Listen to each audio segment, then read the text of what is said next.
내가 하는 경험을 내가 설명을 하려고 하는데 저 사람이 내 말을 알아듣는 것 같다는 게 기적인 거지, 내 경험이 설명이 안 되네 하는 게 기적이 아니라는 거예요. 여러분들이 흔히 하고 계시는 굉장히 많은 체험들이 뭐냐면, 아, 붓다의 이야기가 이 뜻이네, 내가 겪어보니까 그렇네.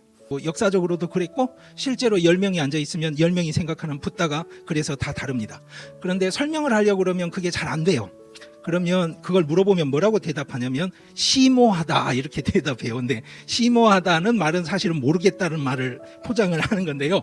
인도에서 말하는 건비라라는 뜻은 무슨 뜻이냐면 겉에 물결이 일더라도 그 안에 있는 진짜 물은 움직이지 않는다라는 뜻을 담아서 쓰는 표현입니다.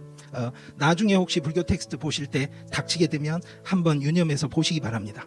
제가 왜 이렇게 긴 서설을 이야기를 하느냐 하면 불교는 사실 수천 개, 수만 개가 있는지 모릅니다. 제가 직업으로서의 인도학자로서 인도 고전에서 읽어낸 붓다의 고민을 여러분들에게 한번 설명을 드려보려고 하는 것입니다. 어떤 게 맞고 틀리다의 논쟁의 문제가 아니고요. 자, 인생이 고민이 많고 피곤합니다. 모든 것이 다 행복한 사람은 세상에 없어요. 그러면 붓다가 생각기에 인간은 왜 고생스럽게 살지? 이렇게 물으면 붓다의 대답은 아주 간단해요. 딱 3가지 때문이야 라고 대답합니다. 뭐다? 네가 좋아하는 게 있어. 그리고 네가 싫어하는 게 있어. 근데 좋아하는 만큼, 딱 필요한 만큼만 좋아하는 걸 하면 되는데 그 좋아하는 것 때문에 요즘 말로 오버한다고 그러죠. 너무 쏠려간다는 거예요. 그런데 자, 더 중요한 건 뭐다? 좋아하고 싫어하는 것에 빠지고 나면 문제는 합당한 만큼만 그것을 하는 게 아니라 그 이상을 너무 쏠려간다는 거예요. 그걸 모화라고 그럽니다. 즉 앞이 안 보인다는 뜻이에요. 이거를 여러분들이 이제 중국을 통해서 불교를 배우다 보니까 탐진치라고 배워요. 그건 아니고요. 인도 원전으로 보면 그냥 라가 드베샤 모화입니다. 그러니까 좋아하고 싫어하고 그런데 정신을 못 차려.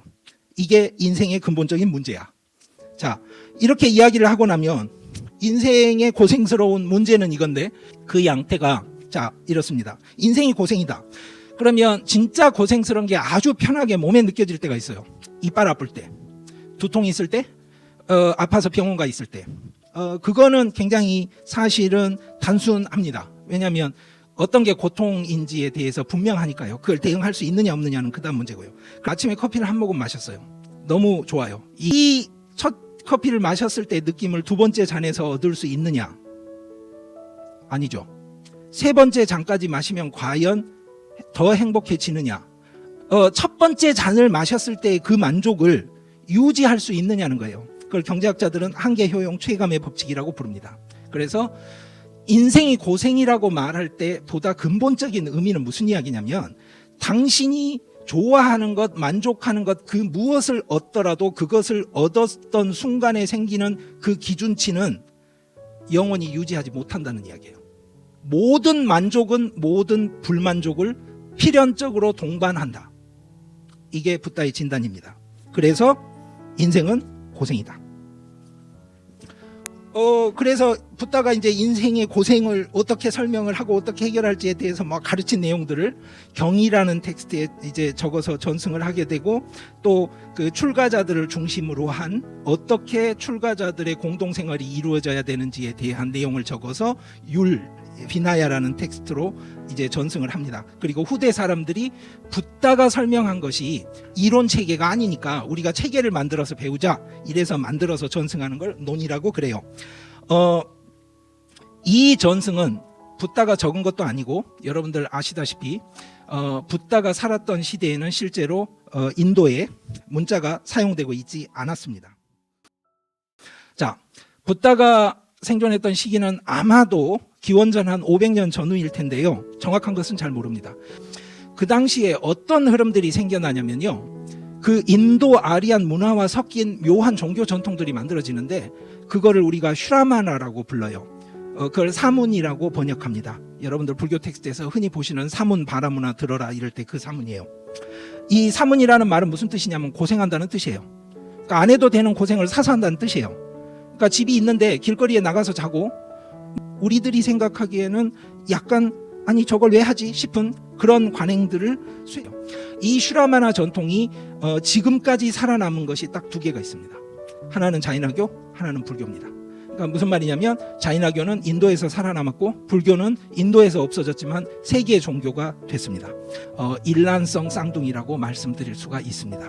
자, 자이나교에 대한 현대의 지금 그 그림인데요. 뭔가 저기 보면 총체 같은 걸 하나 들고 있죠. 저게 뭐냐면 길을 걸을 때나 아니면 앉을 때 나도 모르게 벌레를 죽이는 일을 피하기 위해서 쓸고 앉아야 되기 때문에 그렇습니다. 이 이유는 여기 지금 아힝사라고 해서 나뭇가지 중에 제일 크게 그려진 부분이 바로 불살생이라는 겁니다. 즉 자이나교도들이 가장 크게 지켜야 되는 항목이 뭐냐면 불살생입니다. 그래서 자이나교도들은 뿌리 채소도 먹지 않습니다. 채식을 하는 건 당연하고요. 왜냐하면 당근이나 양파를 먹어버리면 식물이 죽기 때문에 식물이 위쪽에 있는 걸 먹거나 과일을 먹습니다. 그래서 저 사람들은 그러면 채식도 그렇게 심하게 하면 살기 힘들겠네요 그러시는데 실제로 자이나교도들은 그렇게 사는 경우가 많습니다. 채식 비율부터 시작해서 규칙을 지키는 확률이 굉장히 높고요. 이 살레카나라는 게 뭐냐면요, 자이나교도들이 죽을 때가 됐을 때요 그냥 죽는 게 아니고 단식을 해서 고통을 받으면서 일부러 죽어가는 과정을 하는 걸 살레카나라고 그럽니다. 그래서 인도에서 한때는 지금 이 사진에 나오듯이요, 암에 걸려서 그 죽어야 되는 확정 판정을 받은 나이 드신 분이 나는 살레카나를 하고 죽고 싶다라고 그래서 암 치료를 거부하고 저 방식으로 이제 죽어가는 과정에 접어들게 되는 일이 있었는데 다른 시민단체에서 고소를 했습니다. 저게 인권유린이다. 종교라는 미명으로 치료받아야 되는 사람들을 저렇게 인권유린하면 안 되니까 인도 국가에서 살레카나를 금지시켜야 된다라는 소송이 제기된 적이 있었습니다. 인간의 지위와 생명이 있어요. 근데 이게 크기가 뭐냐면요, 분자 단위로 작아요. 눈에 안 보입니다. 그거를 아트만, 자기라고 부르기도 합니다. 저거를 아라고 번역을 해서 여러분들이 불교 전통 그러면 무아 이렇게 배우는 그겁니다. 자, 그럴 때 이 원자 단위의 지바에 어떤 알들이 또 원자 크기로 와서 달라붙어요. 여기 보시면 시커먼 까르마가 있고 하얀 까르마가 있죠. 저걸 붙이는 방법이 세 가지예요. 뭐냐면 행동으로 붙이는 거야. 누구를 때리거나 나쁜 일을 하는 건데 말로도 저렇게 좋은 내지는 나쁜 까르마를 붙일 수 있어요. 좋은 말을 하거나 나쁜 말을 하면. 근데 더 어려운 건 뭐냐면 생각이에요. 그러니까 무슨 말이냐면 제가 미운 사람을 보고 저 자식 이렇게 욕을 한 것도 아니고 생각에 저 나쁜 놈 이렇게 생각을 하는 순간에 나쁜 까르마가 와서 붙습니다. 자, 그러면 여러분들 한번 생각해 보세요. 여러분들이 하루에 얼마나 많은 까르마를 붙이게 될까요? 그리고 저는 그런 일을 드는데 여러분들 만약에 오늘 아침에 반찬에 명란젓을 드셨다 그러면 얼마나 많은 살생의 문제로 나쁜 까르마를 잔뜩 모았을까요? 그리고 그걸 평생 모은 것뿐만이 아니라 전생에도 모았으니까 저 양이 얼마쯤 될까요? 감당이 안 되죠. 이럴 때 이제 저거를 마이너스 통장으로 자꾸 비유를 하니까 하는 착각이 있습니다. 뭐가 있냐면 잔고를 많이 늘리면, 즉 좋은 일을 많이 해서 크게 세게 하면 나쁜 일이 이렇게 다 이렇게 같이 상쇄가 되는 거 아니야? 그렇지 않습니다. 좋은 건 좋은 것대로 처리하고 나쁜 건 나쁜 것대로 처리돼야 됩니다. 그러니까 무슨 이야기냐, 여기 쌓아있는 이 엄청난 나쁜 까르마를 처리하기 위해서 고통을 받아야 됩니다. 그래서 고통을 받는 겁니다. 붓다도 까르마와 아트만을 이 방식으로 이해하고 있었습니다. 후대 불교가 철학 이론으로 만들어지면서 나오는 이야기하고는 아예 다른 이야기입니다.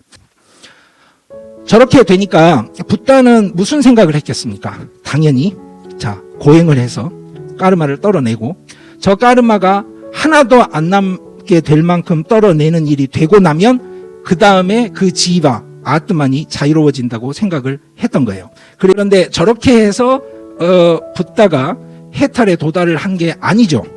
그 이야기가 오늘 핵심인데요. 자, 요즘식으로 말하자면 붓다는 신흥 종교의 교주였던 거예요. 사회적으로 인정을 받았어요. 자, 종단이 만들어지면 어떻게 됩니까? 항상 해결해야 되는 문제들이 생겨요. 예를 들어서 전쟁이 일어났는데 전쟁 참여를 거부한 사람들이 출가를 하겠다고 우르르 달려오면 붓다는 어떻게 해결을 해야 됩니까? 붓다는 어떻게 결정을 했다? 받지 마라. 그러니까 저렇게 병역 기피의 수단으로 출가를 시작을 하게 되면 국가 권력의 징계를 받게 되니까 우리 그 출가 공동체의 유지에 도움이 되지 않는다. 예를 들어서 뭐 이런 사건들도 있어요. 뭐 병든 사람이 출가를 하면 어떻게 됩니까? 그거는 치료를 마치고 출가를 해라. 이런 방식의 아주 현실적인 그 결정들을 평생 동안 해가면서 불교라는 그 종교 단체를 유지해 갔습니다. 붓다가 살아있을 때는 문제가 없었어요. 그런데 이제 그 다음이 문제죠. 언제든지 문제가 생기면 붓다에게 물어보면 되니까 그때그때 대답이 나옵니다. 그 기록이 율장에 나와 있어요. 그래서 제일 중요한 텍스트, 여러분들이 재미있게 보실 수 있는 텍스트가 사실은 율장입니다. 이런 거죠. 어떤 친구가 출가를 했는데 동성애자인 것 같아요. 어떻게 해야 됩니까? 이런 거.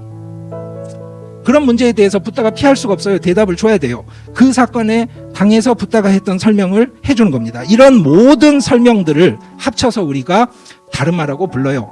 다르마라는 말은 무슨 말이냐면 규범 체계를 이야기합니다. 여러분들은 현대적인 종교, 특히 한국 기준으로 생각을 하시니까 개인적인 세계관을 자꾸 생각을 하세요. 그거는 아닙니다. 실제로 붓다가 고행을 한 다음에 해탈에 들어가기 전에 발상의 전환을 일으킵니다. 그 발상의 전환이 뭐냐면 바로 이 길이 아닌가 봐라고 생각을 했을 때 어릴 적 기억을 떠올려요. 아버지가 들에서 일할 때 나무 아래에서 나는 어린아이로 쉬고 있었는데 너무 행복했다. 근데 그 이야기가 왜 중요하냐? 자, 행복했는데 이유가 없었어요. 즉 내가 어떤 걸 얻어서 내가 어떤 걸 좋아해서 행복한 게 아니라 그냥 행복했어요. 그래서 붓다가 이뤄낸 전환은 무엇이다? 바로 고생을 해야 해탈로 간다는 기본 전제를 던져버린 거예요.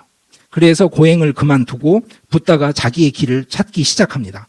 그래서 붓다가 해탈을 하고 나서 첫 제자들을 만나서 가르쳤던 것도, 그리고 평생 가르쳤던 것도 사실은 디아나예요. 이거를 우리가 선정이라고 번역을 하는데 디아나가 정확하게 무슨 뜻인지 아는 사람은 전 세계에 아무도 없습니다. 이 이야기는 접어두고요. 그래서 붓다는 자기가 발견한 해탈로 가는 이 디아나를 뭐라고 생각했냐면 고생을 해서 해탈로 가는 길도 아니고 그렇다고 일반인들처럼 쾌락을 추구해서 즐겁게 살자는 것도 아니니까 딱 중간에 있는 굉장히 차별화된 자기만의 방법이라고 생각을 했어요. 그래서 자기의 방법을 중도라고 부른 거예요. 그래서 여러분들이 즐겨 읽는 텍스트가 바로 중론 뭐 이렇게 되는 겁니다. 그럼 붓다는 사람들을 만나서 설명을 하는데요. 처음 제자들을 가르치면서 붓다가 느낀 게 있어요. 뭐냐? 진도가 너무나 달라요. 그리고 사람마다 받아들이는 게 너무나 달라요. 그래서 붓다 스스로는 처음에는 자기가 해탈을 했을 때 뭐라고 이야기를 하냐면 아무리따, 죽음이 없는 것, 불사를 얻었다라고 설명을 해요. 그런데 붓다 스스로 이걸 뭔가 이제 설명을 하는 거를 만들어 나가는 거예요. 제자들을 겪고 다른 사람들을 만나서 설명을 하고 하다 보니까. 그러면서 붓다가 시간이 지나면서 이제 요즘 말로 하자면 일타 강사가 되듯이 남들이 잘 알아듣는 방식으로 설명할 수 있는 요령을 터득을 하고 그 요령으로 붓다가 마지막에 채택을 한 게 뭐냐면 바로 이 네 가지 설명의 틀입니다. 다 고생이다. 그 고생이 생기는 원인이 있고 그 고생이 없어지는 길이 있어서 그 길을 이렇게 만들면 해결이 된다. 사성제라고 하는 틀 안에서 자기의 가르침을 펼치게 됩니다. 인도 종교 전통에서 머리를 깎는 것은 신생아가 다시 태어나는 것과 관계가 있습니다. 그리고 붓다 자신도 머리를 깎고 살았던 사람입니다. 불상은 그렇게 생겨 있지 않습니다. 그건 그리스의 영향입니다. 붓다 당시에 붓다가 했던 이야기는 이겁니다. 자, 까르마를 안 모으는 방법을 열심히 고민을 해봐라. 이 상황이 장난이 아니구나. 그래서 똑바로 의사결정을 하면 뭐가 된다? 출가를 안 할 수가 없다. 그러니까 역사적으로 말해서 여기 계신 분들 중에 출가를 안 하신 분들은 팔정도에 해당상이 없어요. 항상 제사를 지낼 때 불, 아그니가 핵심이었습니다. 그러니까 붓다는 저 불을 껐다라는 표현을 씁니다. 그게 바로 니르바나예요. 그러니까 고통이 끝났다는 거예요. 그 불을 어떻게 끄죠? 이게 핵심이잖아요. 자, 아까 이 그림. 그래서 불을 어떻게 끈다? 붓다의 대답은 아주 간단합니다. 자, 미련, 곰탱이 같은 짓들을 제발 좀 하지 마시고 그냥 장작을 넣지 마세요. 아주 간단한 답입니다. 여러분들이 저기다가 장작을 넣지 않으면 불이 꺼집니다. 그러면 저 장작을 넣지 않는 방법은 뭘까요? 그러면 바로 뜨리슈나, 땅하, 여러분들이 갈에라고 배우는 겁니다. 자, 이 갈에라는 게 왜 중요하냐면 아까 보셨죠? 아트만의 까르마들이 잔뜩 달라붙어 있는데 이 아트만이 또 옮겨가서 다시 윤회가 돼요. 그때 그러면 붓다는 자, 고생을 해서 그걸 터는 길이 아닌 어떤 길을 가르쳤다고 그러는데 그게 뭡니까? 라고 하면 바로 이겁니다. 땅하를 없애라. 땅하를 없애면 어떻게 됩니까? 이거예요. 저렇게 마스크 쓰고 앉아서 머리털 뽑고 앉아서 멍청한 짓 하지 말고 핵심이 뭔지를 좀 봐라. 그걸 보는 지혜를 꾸라지냐라고 가르친 겁니다. 이게 그 당시 붓다가 인도 종교 전통들을 향해서 날렸던 혁신의 핵심입니다. 그리고 이게 불교의 가장 큰 매력이었고 불교의 핵심입니다. 그러니까 여러분들이 불교를 통해서 배워야 되는 건 사실은 뜨리시나를 없애는 겁니다.